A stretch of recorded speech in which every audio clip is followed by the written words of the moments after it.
Yo, YouTube, what is up? Welcome back to the Radar for Wrestling Studios. What up, Mox? Guys, NXT just finished up. We got 2 takeaways from the show, a big-time return, multiple superstars vying for the NXT Heavyweight Championship. The whole roster, basically, besides Johnny Gargano. The aftermath of NXT War Games and everything that went down after that show. We got a lot to get into. We got 2 takeaways from this show, post-War Games show of NXT.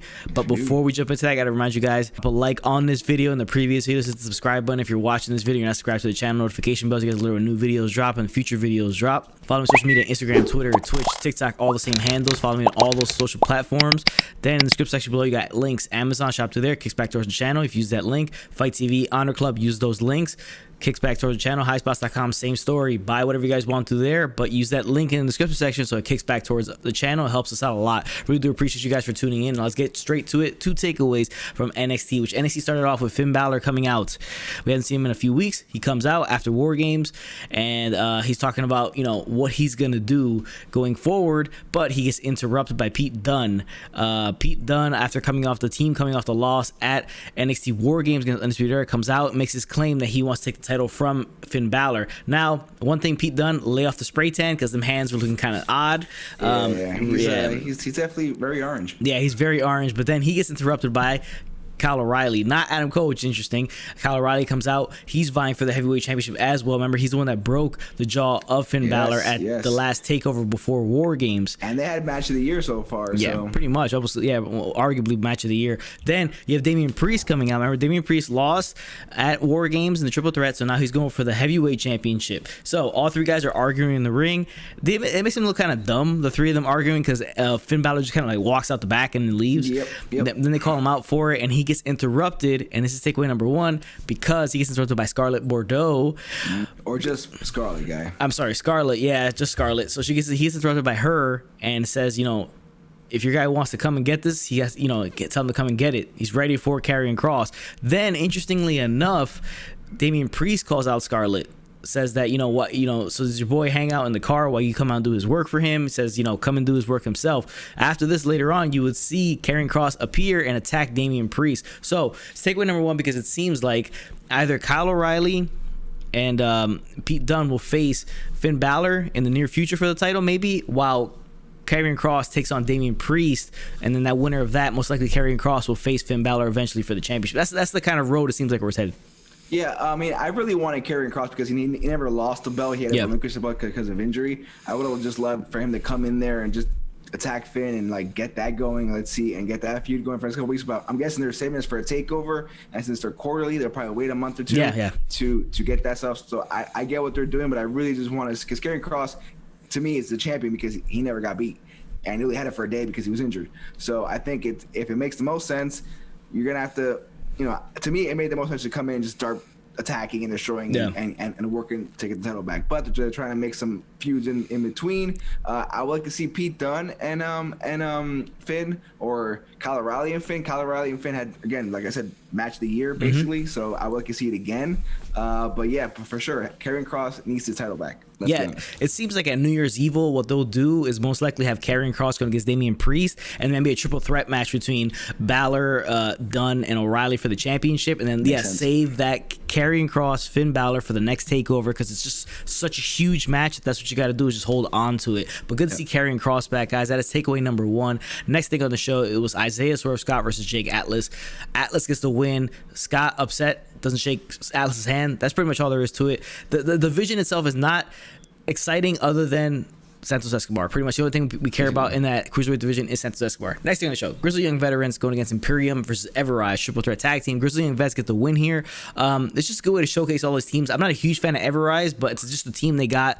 That's part of the division. Now the division's kind of molding itself. We haven't seen Breezango since they lost the title, so I mean, this kind of continues to mold itself, the new look tag team division. So we'll see how it goes going forward. But Grizzly Young Vets get the win. And nice to see the tag team division being built somewhere. That's just nice to see that. Yes, exactly. Next thing on the show, we had Tommaso Ciampa. He will call out Cameron Grimes for a match. They'll have the match. He's calling him out. Timothy Thatcher watches the entire match, sitting in front of the ring.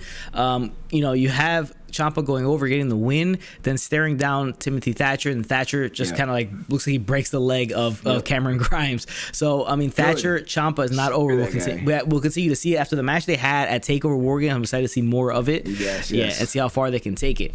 Next thing on the show, Johnny Gargano, Candice LeRae, along with Austin Theory and Indy Hartwell celebrating in the ring after their victorious NXT War Games, as both members of the couple won.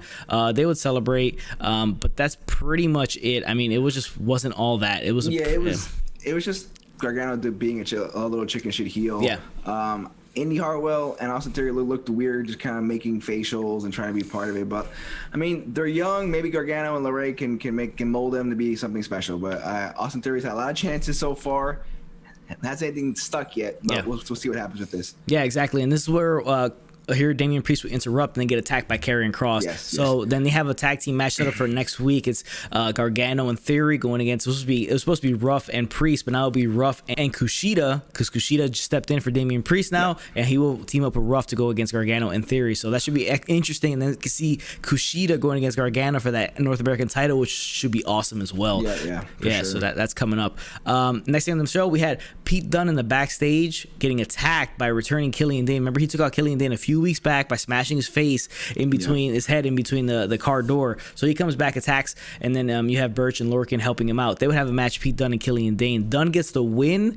Drake Maverick will be also there to help out, but it seems like that's where this is headed. Drake Maverick and Killian Dane going against Lorcan and Birch, and maybe Pete Dunne thrown in there. Belts. Yeah, for the tag team belt. So like a continuation of the tag team division continuing to flesh out and look better and better. Next thing on the show, we had the main event. Raquel Gonzalez going against Ember Moon.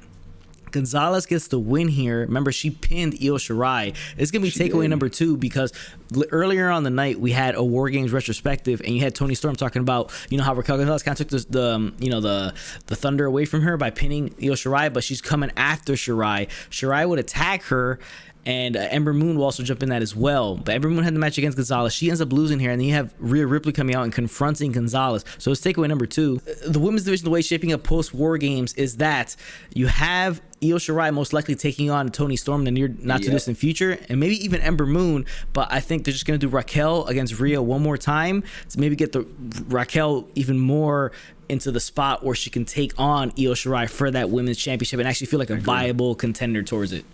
Yeah, Raquel and Rhea, they've been kind of like two forces hanging around.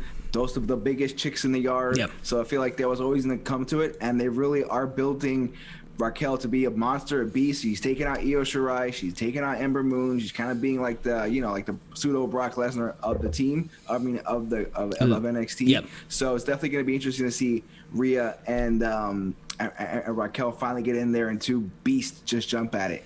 Tony Storm, Io Shirai, that's, Io's been champ. Tony Storm's a good, viable, contender. Can she take on Io Shirai and beat her? I don't think she's ready for that yet. It would be interesting to see the Australian versus the New Zealand in Tony Storm and Rhea Ripley, to see that connection go, that Aussie connection. But women's division is shaping up really strong right now. There's a lot of talent, a lot of girls. It's definitely one of the highlights of NXT. You can almost compare it to the men right now. I mean, Karrion Kross is back, so maybe not, but still, it's pretty close. Yeah, so they're just kind of like moving stuff around just to like biding time until they get to their big matchups for the following takeover. Yeah. And that's what we're looking for going forward in this situation. Remember, Ember Moon and Dakota Kai seem to have the issue brewing between them, but Dakota Kai wasn't there because she was injured from NXT War Games. We'll see how long that actually lasts and when that feud continues. But it seems like, Tony Storm, Io Shirai, Raquel versus Rhea, and most likely Raquel beating Rhea to end up going to face Shirai. Yeah, I'm excited for that match. I mean, those are some big girls, and that's going to be a nice powerhouse match. Yeah, so I mean, we've seen it before, but like, let's get it on a bigger stage with more at stake here. Yes, and now Raquel is being built like she's beating people, she's dominant. It just adds more layers to it. So I think this feud's right where it needs to be. I'm enjoying it. So she's no longer like just like the sidekick muscle to Dakota Kai. She's not Diesel to Shawn Michaels. That's basically what exactly. So it works out better for her. Most likely New Year's Eve when all this takes place, and then the following takeovers when all these big title matches end up happening. So excited to see that. But guys, that's takeaway number 2, and that is our episode. 2 takeaways from NXT. An exciting episode of NXT with the big comeback from Karrion Kross. So we're excited about that. Excited to see where all this is going and how the new feuds are fleshing out, new championship matches are fleshing out. But awesome stuff. Excited for all this going going on NXT. So solid episode of NXT. That's what we got for you guys. Stay tuned for our AEW Dynamite takeaway video coming out after this one. Without further ado, guys, for the Murphy, but not to the job. Scarlett's back. Later, Marks.